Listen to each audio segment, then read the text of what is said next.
संघ का एक जो कुछ वर्षों में प्रोग्राम हुआ था, उस प्रोग्राम में कई सारी हस्तियां भी आई थी, बॉलीवुड की भी हस्तियां आई थी, सलमान खान भी उसमें शरीक हुए थे।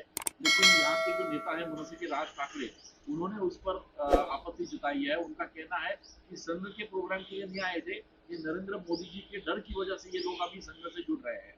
नहीं, वो सब लोग नरेंद्र मोदी से नहीं डरे होंगे। मैं राज का बहुत सम्मान करता हूँ, लेकिन मुझे लगता है वो ज़्यादा ही नरेंद्र मोदी से डर गए। उनका डरना नहीं चाहिए, उनको मोदी जी के निकट जाना चाहिए।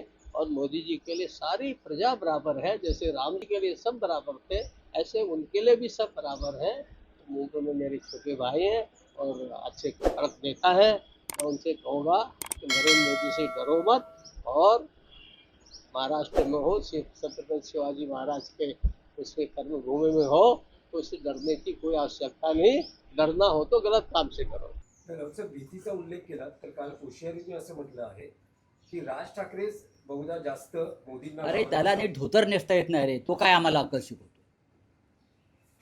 हा, त्याला नीट धोतर नेसता येत नाही स्वतःच. बघा ना तुम्ही त्याच्या समोर, बघा तुम्ही त्याला एकदा, त्याचं धोतर कसं असतं ते. जो स्वतः धोतर नीट नेसू शकत नाही, तो ठाकरेंना सांगतो आम्हाला मोदीला घाबरू नका. मोदीला कोण घाबरते? काल राहुल गांधीने सांगितले ना, डोळ्यात डोळे घालून बोलण्याची हिंमत नाही नरेंद्र मोदीची आणि अमित शहाच्या. गांधींचं भाषण सुरू असताना प्रधानमंत्री आणि अमित शहाने पार्लमेंटमधून पलायन केलं. ते आम्हाला सांगतात भीती.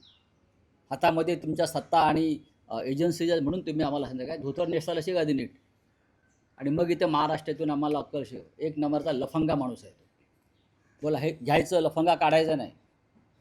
आणि त्याला पद्मभूषण दिलं. छत्रपती शिवाजी महाराजांचा अपमान करणारा, महात्मा फुल्यांचा अपमान करणारा हा माणूस, त्याला भारतीय जनता पक्षानं पद्मभूषण दिलं. हा बाळासाहेब ठाकरेंचा विचार नाही आहे मिस्टर फडणवीस, लक्षात घ्या. जोड्याने मारलं असतं त्याला पद्मभूषण देणाऱ्यांना बाळासाहेबांनी.